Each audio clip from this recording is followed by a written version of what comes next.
Mr. Blake, you're charged with possession of marijuana. You're facing up to 6 months in jail and or a $2,000 fine. We are going to do probable cause. You have the right to remain silent. Anything you say can or will be used against you. You have the right to have an attorney present. If you cannot afford one, one will be appointed to you, sir. Okay. On September 4th, 2024, officers were dispatched to a possession of marijuana investigation at 100 Hollows Tree Lane in Harris County, Texas. Officer was informed defendant crossed unauthorized crossing point from convenience store to apartment complex. Officer observed strong odor of marijuana. Wait. He did what? Hold up. Let's pause right here. Unauthorized crossing point? We're really building probable cause off jaywalking? Here's the legal breakdown. Probable cause requires specific, articulatable facts that a crime has occurred. Crossing outside a marked path might justify a stop, but it does not automatically. It says he crossed an unauthorized crossing point, so I guess he crossed the street. Is he jaywalking? Yeah. Yes, Your Honor. And then Walking while black. Boom! That's judicial discretion in action. When the judge says, I'm going to find no probable cause, that's huge. That means the state failed at the very first legal hurdle. No probable cause equals the case doesn't move forward. But notice something powerful here. The judge also gives life advice. That's the human side of criminal court. It's not just. and it says the officer observed a strong odor of marijuana, and he was informed that the defendant had begun to walk backwards upon being asked about marijuana by another officer. A PC search was conducted, and the officer observed a large sack of marijuana. I don't think so. He's walking while black. I don't think so. I'm going to find no probable cause. Yes, Your Honor. Mr. Blake, be careful, man. You know, the world is against you. Don't let him be. Do something with your life. You know what I mean? The more you just, come on, man. All right, I'm going to have you just take a seat back, all right? Hang tight. Pavel?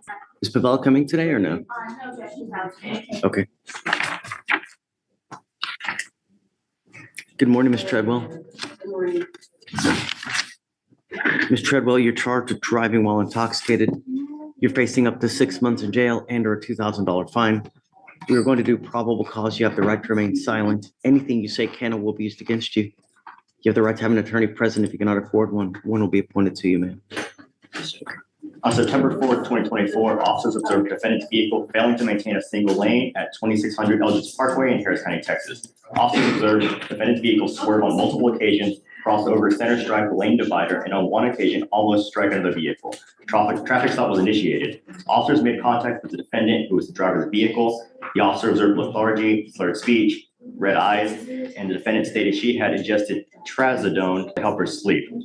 Officers had a defendant exit her vehicle and observed unsteady balance. Standard field sobriety tests were administered. HGN 6 out of 6, walk and turn 7 out of 8, one leg stand 3 out of 4. Defendant was read the DIC and refused blood. A blood search warrant was obtained and executed. Defendant was ID with a Texas driver's license. Did you say there was an odor of alcohol as well or no? No, Your Honor. Hey, Ms. Treadwell, don't say anything. I'm sorry. Ms. Treadwell, I'm going to find that there's probable cause to go forward with your case. Do you have a Texas driver license, ma'am? Yes, sir. Now compare this to the first case. See the difference? Here we have swerving, failure to maintain lane, field sobriety tests, a blood warrant. That's layered evidence. That's how prosecutors build probable cause brick by brick. And here's the legal nuance. Even without the odor of alcohol, impairment can still qualify for DWI. Prescription medication still counts if it impairs your ability to drive safely. But emotionally, this hits harder. 2 kids, lost job, 1 decision, life flipped upside down. Let me ask you, should prescription misuse carry the same weight as alcohol intoxication? Drop your thoughts in the comments. Do you have valid liability insurance in your name? Yes, sir. Okay, I'm ordering you now as a condition of your bond not to consume alcohol, illegal drugs, or unprescribed controlled medication. You need to understand if you're taking any kind of medication for depression or any other prescribed medication, controlled medication, it's still possible to abuse it, intoxicate, or make yourself, without the ability to drive. If you take too much, if you do something that you're not supposed to, you end up on the street again. I'm going to put you in jail. Do you understand that? Yes, sir. Does she have any prior DWIs? I'll check, Your Honor. You can run her NCIC, please. Yes, Your Honor.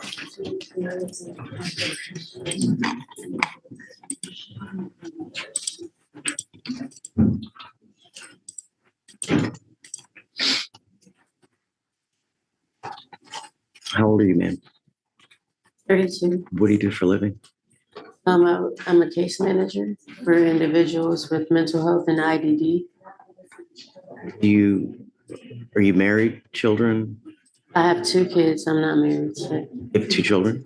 Yes, 2 daughters, 11 and 4. No previous DWI, just the previous theft. Okay. Did you want to apply for an appointed lawyer, ma'am? I can't afford it right now. I lost my job due to this incident. I'm offering you a lawyer. Would you like a court-appointed lawyer, ma'am? Yes, please. I understand the stress about this, but don't abuse any kind of dope. Imagine if you go to jail and you don't have anyone to bond you out, who's going to take care of those? Ma'am, Ms. Treadwell, I want you to listen. I know you're thinking about what to say, then you don't listen. If you go to, I'm gonna listen. Yes, sir. if you go to jail and I can make your bond $15,000 and you don't have anyone to bond you out, who's going to take care of those 2 little girls? You need to consider this next time you're out there in the free world, because if I find that you're a danger, that you do something to violate these conditions, I'm going to put you in there. I'm not giving you any more PR bonds. Yes, sir. You understand? Yes, sir.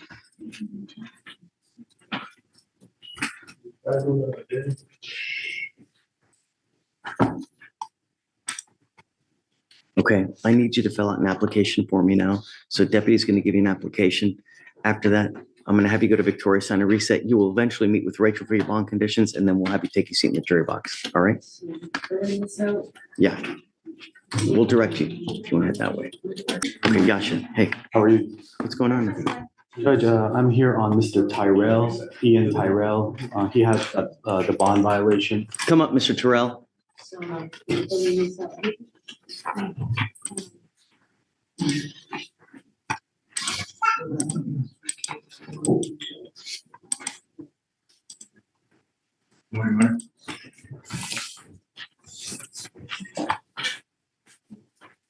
I'm sending you now for a drug test, sir.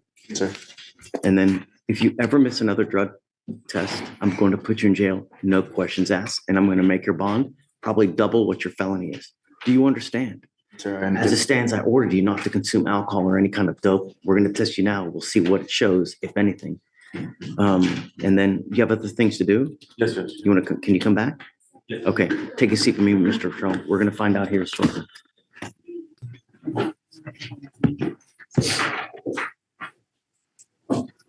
What did you test positive for? Sir. Is that why you keep going? I hear you over there, man. I stopped. Really? Sir, I have. For you to test positive, that means you probably did it within the last 2 days. Sir. Okay, I don't believe you. I did it. I stopped doing it probably about a little bit under a week ago, probably like 4 days ago. Yeah, okay. Judge, Really? just being honest, sir. He I'm not admits that trying he used, but he needs help, Judge. I'm I'm gonna He's getting help. and I'm gonna give it to him. I've been going into A meetings and stuff as well. It's not working for you because you're still using. And I'm not gonna take you coming here and telling me that I've quit, I'm gonna stop. I told you that when you first got here. And that was the time when you start doing what you need to do.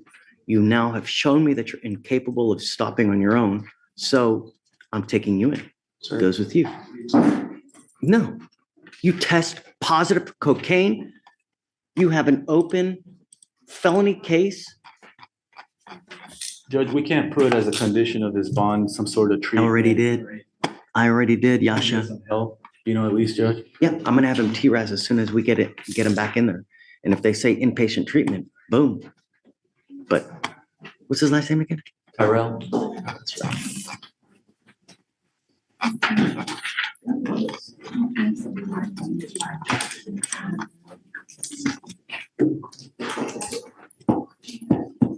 But we can do the TRAS right now. Yasha, if I don't take him into custody now, I'm telling him it's okay for him to do cocaine and that he's just gonna walk out of here. You think it'll ever stop? Really? You can test him on Monday again. He was out free and clear. He had the opportunity not to do it. He had the opportunity to clean himself. The only reason he's telling me now he wants to clean himself is because he's going in. That's the only reason, Yash.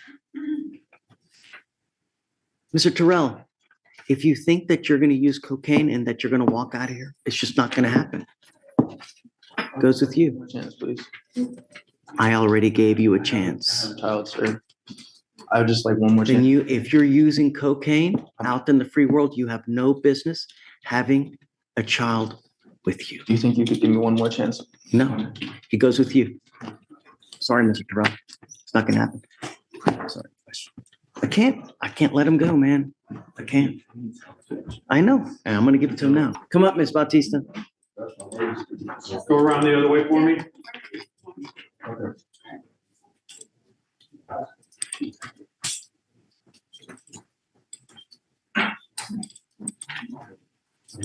Roy.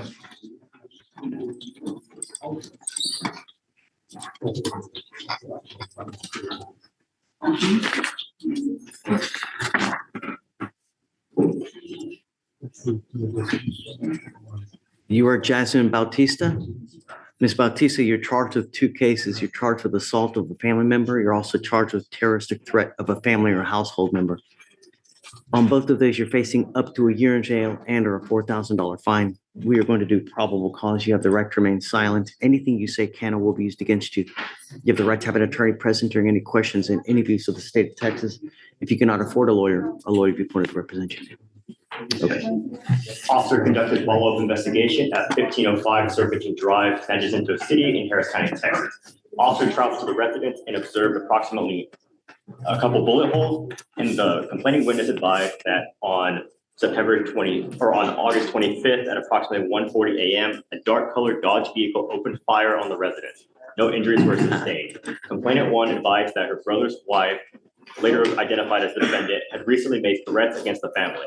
The complainant advised that her brother, complainant 2, and defendant had a fight on August 18th that escalated into a physical altercation. The complainant and other family members tried to separate them, and the defendant threatened to kill the entire family. Defendant threatened to have her brothers come and shoot all of them. The complainant, the defendant's husband, told officers that during the argument on August 18th, the defendant attacked him. Complainant advised that this was when the defendant threatened to have her brother shoot and kill the entire family. Complainant believed the threat and fears for his life and his family's safety. Officer was given a video of the incident showing the defendant grabbing onto the complainant's leg and yelling, "You're all going to die, bitch, you and your fucking kids."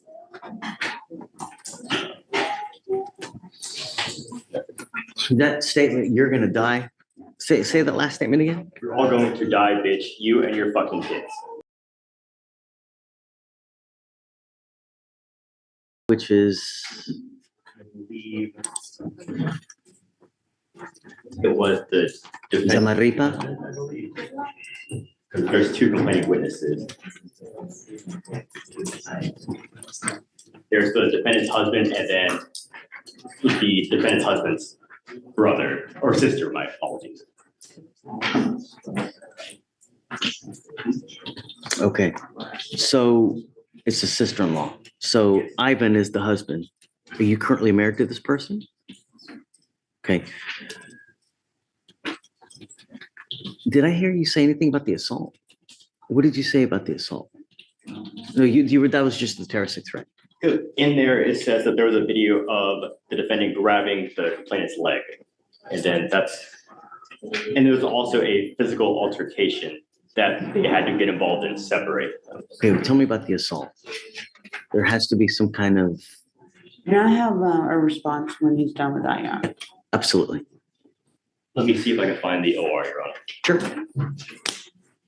Yeah, I have here, it says, on August 18th, 2024, the defendant, Jasmine Bautista, and the complainant were arguing and they were physically fighting. Raquel Zamaripa stated she saw the defendant scratching her brother. Raquel stated that she got involved to try to stop them from arguing and fighting, and that is when the defendant began screaming threats to her.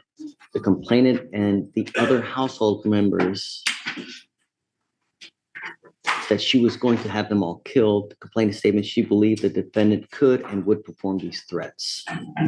Yes, Your Honor, there's that, and then when she grabbed the complainant's leg. So there's that first physical altercation where they had to intervene, as well as whenever she grabbed the complainant's leg. Okay, so let me just read this to you so that you also get this. It says, affiant spoke with Ivan Zamarripa, the complainant, on or about August 29th, 2024, at the Jacinto City Police Department. Ivan stated that he has dated and lives with the defendant, Jasmine, for about a year.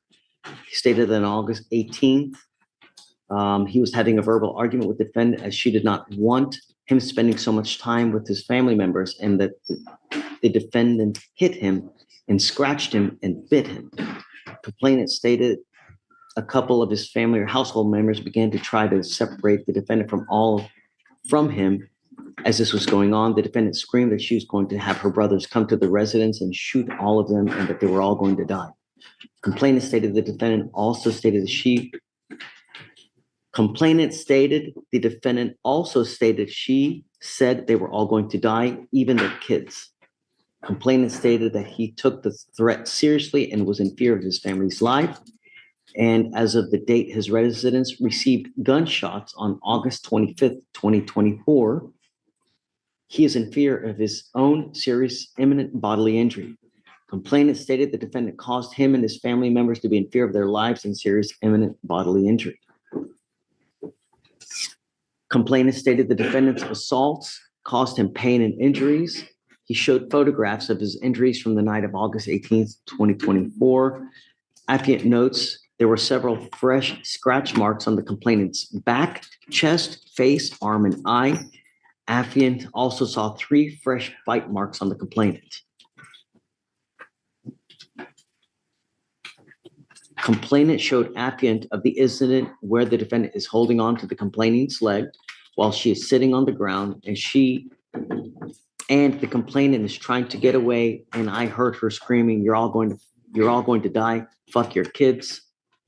Affiant looked up defendant's driver's license number, yada, yada, compared it to the video, and positively identified the defendant as Jasmine Bautista. Yeah. What do you got? Your Honor, the very same day that this happened, she went to the hospital for her injuries that were caused during this incident. She filed an assault charge. I think it's one of those situations where they filed first. I have tons of pictures showing injuries all over her body. There were 6 people, family members of the defendant, that attacked my client at the house. They all attacked her, even the complaining witness on the assault here. Your Honor, if she grabbed her leg, I don't hear any statement that it caused her pain or anything to that degree that would make it a Class A misdemeanor. It seems Here it like it would have been says- appropriately filed as a Class C. No, I mean, it says here, where does it says,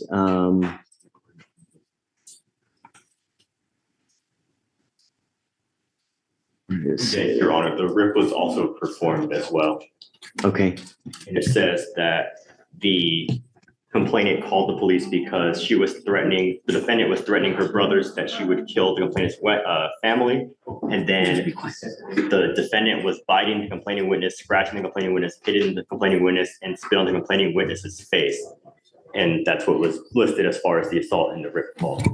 do we know if are they still communicating? Do they want to have contact or no? Ivan wants no contact. Okay, I am going to find that there's probable cause. Ms. Bautista, I'm ordering you as a condition of your bond not to have any contact with this person, not to be in possession of any weapons. I'm going to tell you now, I will do everything in my power to protect the city. If I hear that there's more gunshots, any kind of drive-bys or anything like that, it's just not going to go well. You're the one that's going to end up going to jail. So just for now, cut ties, just go on. You have kids with this gentleman? Okay, it's wonderful. Just plenty of other fish in the sea. You know what I mean? Really, so many. Just please, there's a protective order in place. I would get to know it, because if you violate the protective order, the state they will file additional charges against you. And then it's really going to go sideways. So please, no contact, no weapons, okay? The protective order extends to him and to Raquel Zamarripa as well. Do you have any questions? So One more thing you need to understand is that the protective order limits you from going within 200 feet of where they live or where they work. So understand that you can't go over there. Even if he calls you and goes, hey, come on over, let's talk it out. I love you to death. Come on. No, if you go, you're still in violation, even if he were to ask you to go over there. So just, if he calls you, don't answer. Calls from an unknown number, hang up the phone. If he texts you, don't reply. Just, that's it. Give me questions. You have a great lawyer there. She will take care of you. She's junkyard dog right there. She really.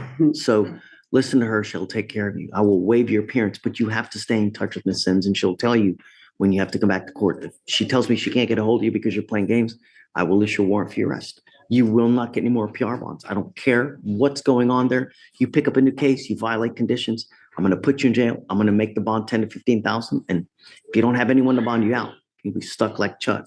So be careful, man. Okay. So for now, I'm going to have you sign a reset. Then we'll have you take a seat in the jury box. We'll get your bond conditions. We'll have you sign it, and then you'll be free to go. Okay. Thanks. Thank you, Honor. Good to see you.